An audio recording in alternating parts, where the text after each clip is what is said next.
Right now, when you talk about megacities, most of them are in Asia. Think Tokyo, Delhi, Jakarta, and Shanghai. They are the top four. But that's about to change. Take these examples to compare New York, Tokyo, and Lagos, currently Africa's biggest city. These are their current populations at 19 and 16 million. Lagos and New York are about the same. Tokyo, clearly much bigger. Forecasts say that by 2100, New York will be about the same size as it is now. Tokyo will shrink massively. And Lagos, look at this. More than 80 million Lagosians. That's the projected population. Not just Africa's biggest city, but the biggest city in the world. And here's another prediction. By the end of this century, 13 of the 20 biggest urban areas will be in Africa, up from just 2 today. Africa will be the only continent experiencing population growth, and a third of the world's population will be African. So what sort of a city is Lagos? Well, essentially it's all built close to water. Located in southwestern Nigeria, it's sandwiched between the Gulf of Guinea and Lagos Lagoon. The city is formed of a network of islands separated by creeks and lakes. With roots on Lagos Island, it expanded from there onto the mainland west of the lagoon. The metropolitan area extends over 40 kilometers inland from the island. I've just arrived here, but my colleague Flourish Ubanyu was born here and wants to tell you about the joys and the challenges of living in Lagos. Lagos is my home. I live here on Victoria Island, and it's one of the nicer parts of the city. I've been Bureau Chief at DW Lagos since 2021, and I'm about to take maternity leave to have my second child. Like all parents do, I'm thinking about their future and wanting the best for them. At the moment, more than 16 million people live in the Lagos metropolitan area. By the time my unborn child is 25, that number will have doubled to 33 million. By 2100, Lagos is expected to be the world's most populous city with 88 million people. I would like my children to have 6 basic things in their neighborhood: somewhere to live, some kind of work, a way to get daily supplies, care when they need it, lifelong learning, and hopefully lifelong enjoyment too.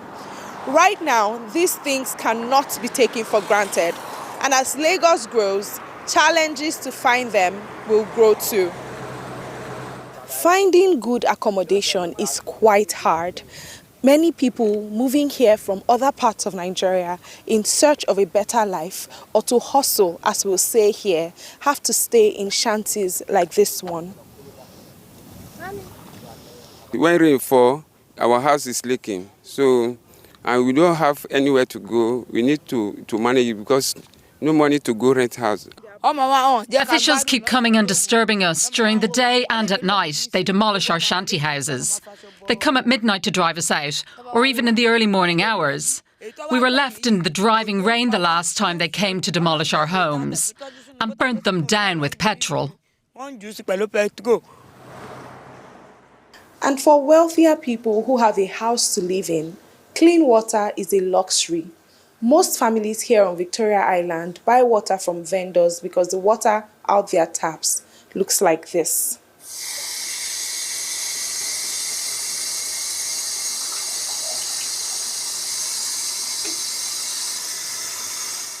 As much as people move here filled with hope, there are not enough jobs to go around. So many find creative ways of making money, like these guys selling on the street. It is said that there is almost nothing you cannot buy while stuck in Lagos traffic, and that feels pretty true. Someone once tried to sell me a piece of land while I was in my car. Lagos is also known as the center of commerce.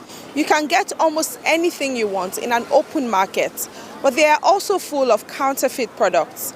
As Lagos grows and trade expands, the city will need to put more structure in place to regulate against fakes. In thinking about the future of my children, I also have to consider healthcare. Most people in Nigeria don't have access to health insurance. There are only very few public hospitals and they're usually overcrowded, and you still have to pay out of pocket for everything: medicine, treatment, tests, and so on. So people prefer to use private clinics, which might be more expensive, but treatment is faster. In Lagos, universal basic education is compulsory for the first 9 years of formal school, and it's free in government-owned schools. But there are only a few of these, so most people opt for private schools. There are many of them around, but they can be really expensive. Every family needs a place to relax during the weekend or after a long, busy day. But in Lagos, that's also a luxury. I had to drive 20 minutes away from my house to get here. All these amenities, accommodation, healthcare, work, education, and even green spaces like this are essential for people to lead healthy, productive, and happy lives. The city is already struggling to provide for the current population. What kind of a place will Lagos become by the time my unborn child is 25 and the population doubles as is expected? The challenge is urban planning. Can Lagos rise to the challenge and provide these essential facilities affordably for all its millions of citizens? So those are some of the challenges identified by my colleague Flourish. To delve deeper into the mega problems facing urban planners, I caught up with Professor Muyiwa Agunbiade at the University of Lagos. Professor Agunbiade, thank you so much for talking to DW. We're sitting in the city, Lagos, that is forecasted to be the world's biggest city by 2100. Estimates have it that some 80 million people will be living in Lagos at that time. Does the city have the capacity to accommodate such numbers? Can 80 million people live in Lagos in the coming years? So if it's Lagos within the political boundary, we might argue that they don't have enough land, because most of this actually, even apart from the fact being the smallest in terms of land area in the state, in the country, the smallest state in terms of land area, even the little land area is occupied mostly by water, lagoon, creeks everywhere. What aspect of making Lagos more livable needs the most urgent attention?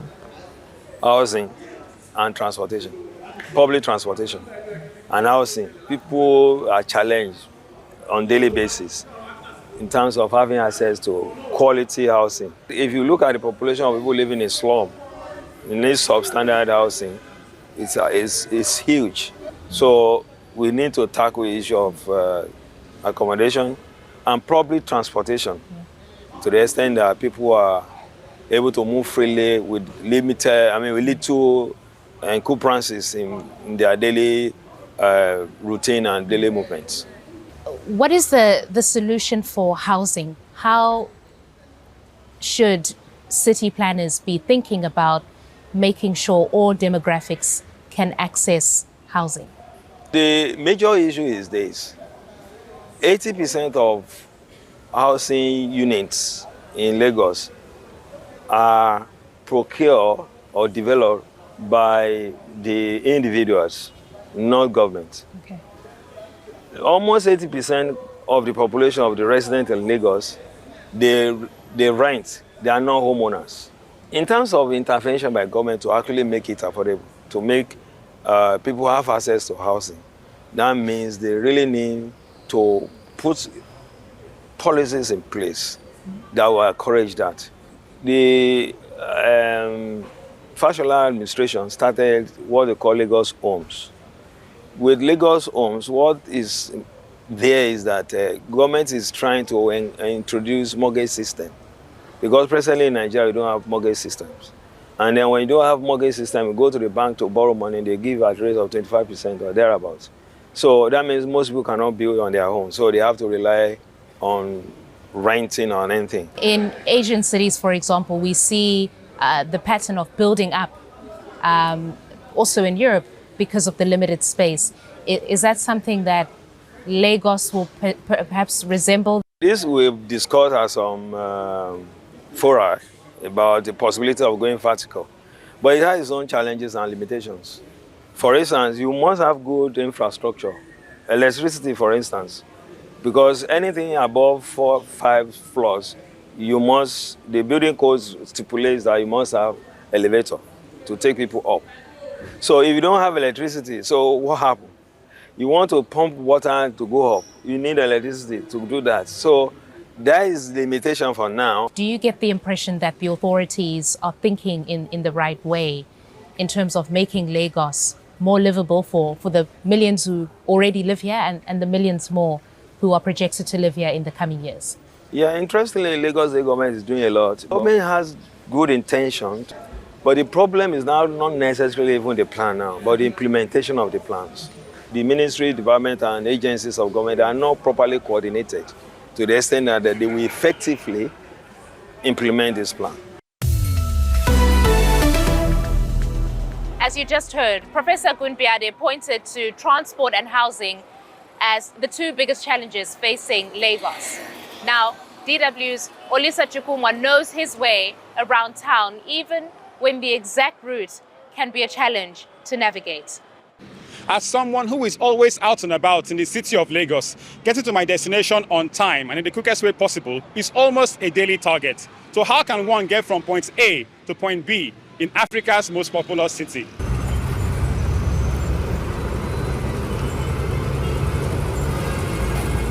Road transport is the most common in the city of Lagos, in cars or in fully packed buses, just like this. But here's the bad news.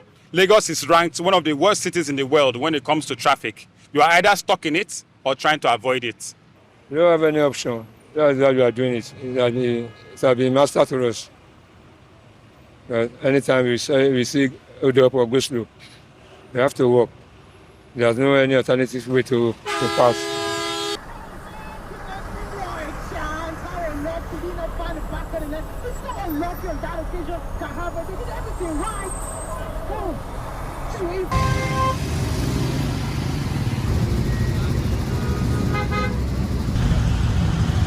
With this current traffic, we could be here for more than 3 hours, even more when it's rainy season. So time to try another means of commuting in Lagos. This is the Lagos Blue Line. Launched in September 2023, it commutes thousands of passengers daily and is welcomed as a quicker way to move around in Lagos. If you enter transport, you're going to stuck in transport at least 1 hour before you get where you're going. But now at least within 10 or 15 minutes, you'll be there where you're going. I mean, it saves me time. For the kind of job that I do, time is a very valuable asset to me. So I'm able to go and return back to my home in record time. And I think it also gives me value for money as well. So that's one of the quicker and less stressful ways to move around in Lagos. But there is another.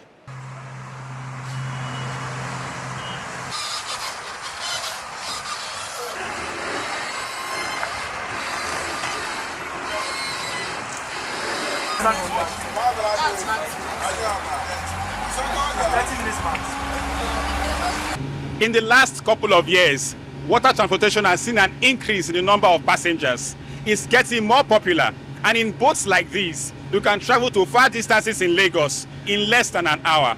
Lagos is a city surrounded by water, as you know. We believe that water transportation is definitely the next frontier for Lagos. It has a lot of time savings. It has the capacity to also ensure that, of course, there's less carbon emissions to our environment. So it's environmentally friendly, it's conducive, it saves you time. I mean, the benefits are endless.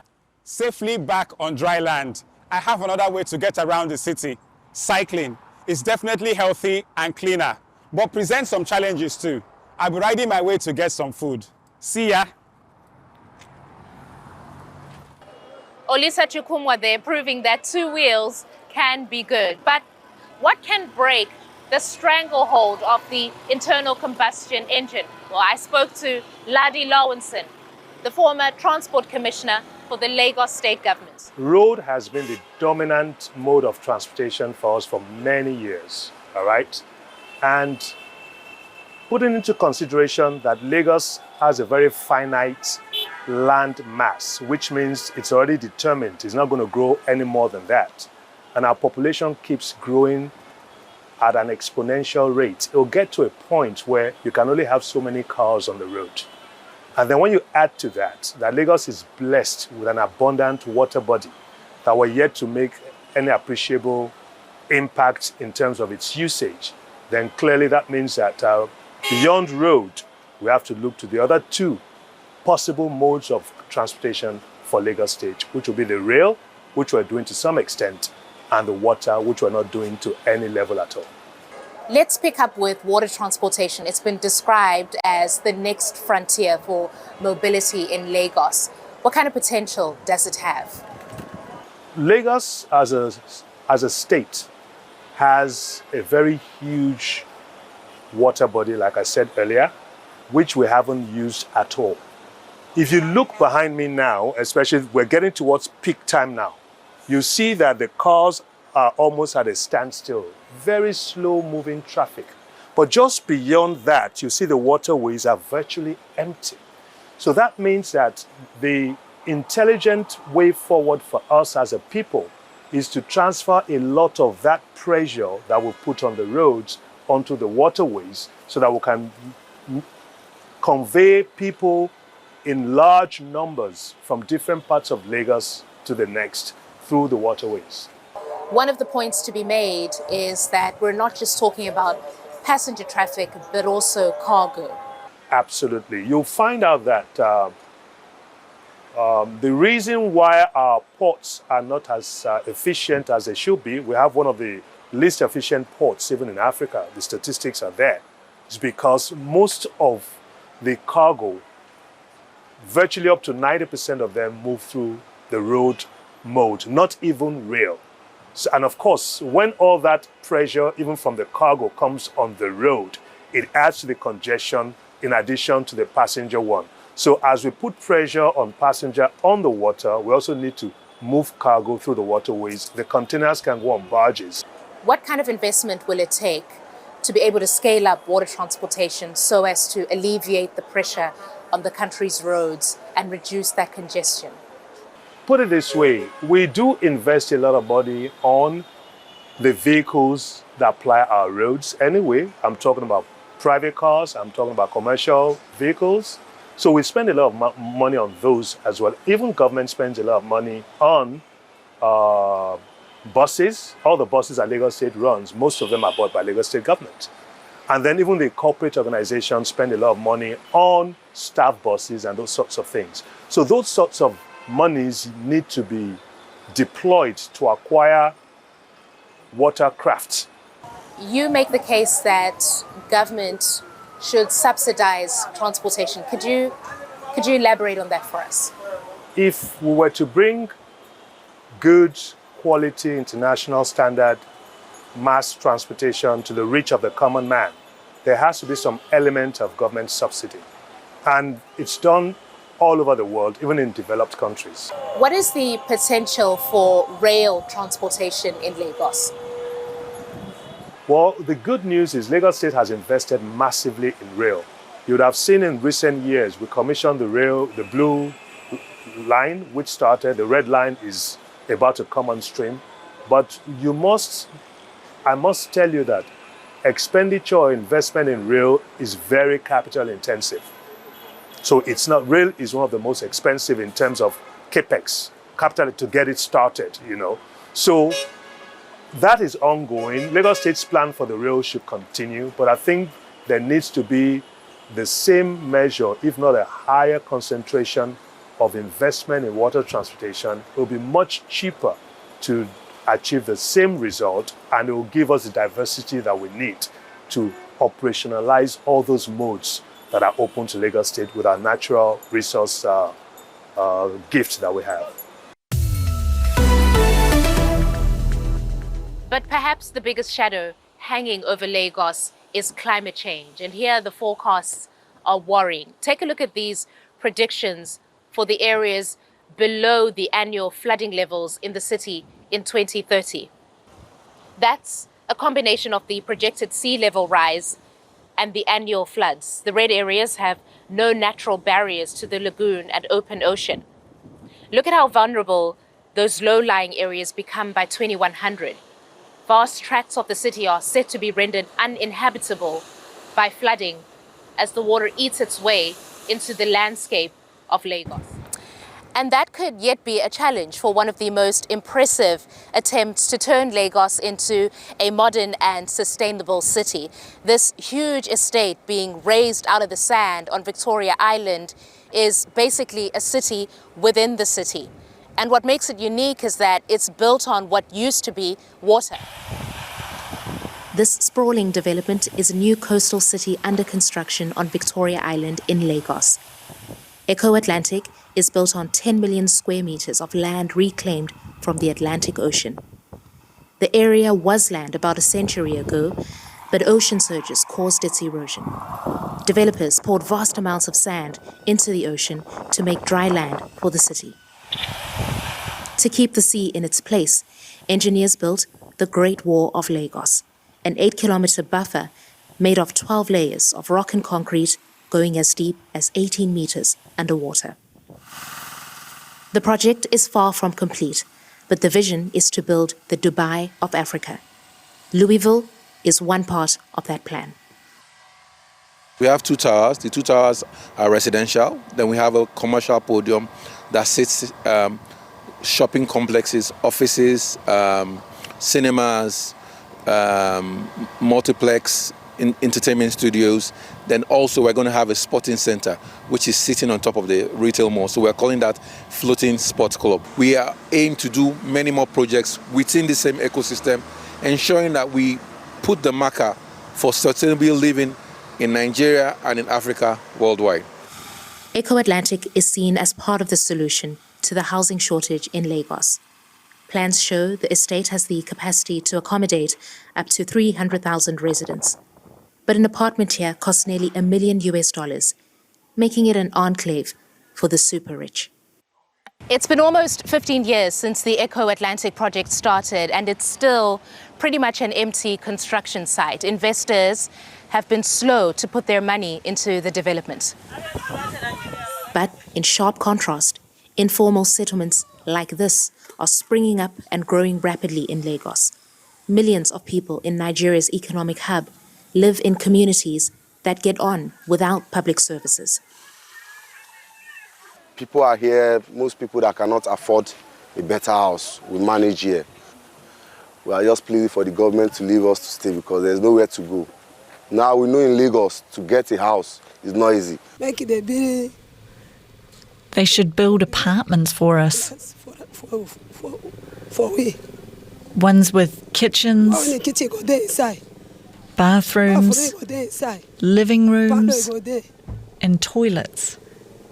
That's what we want. Rural-urban migration has been the main driver of Lagos's population growth. Once a fishing village, Lagos is today a large metropolis on its way to becoming the world's biggest city.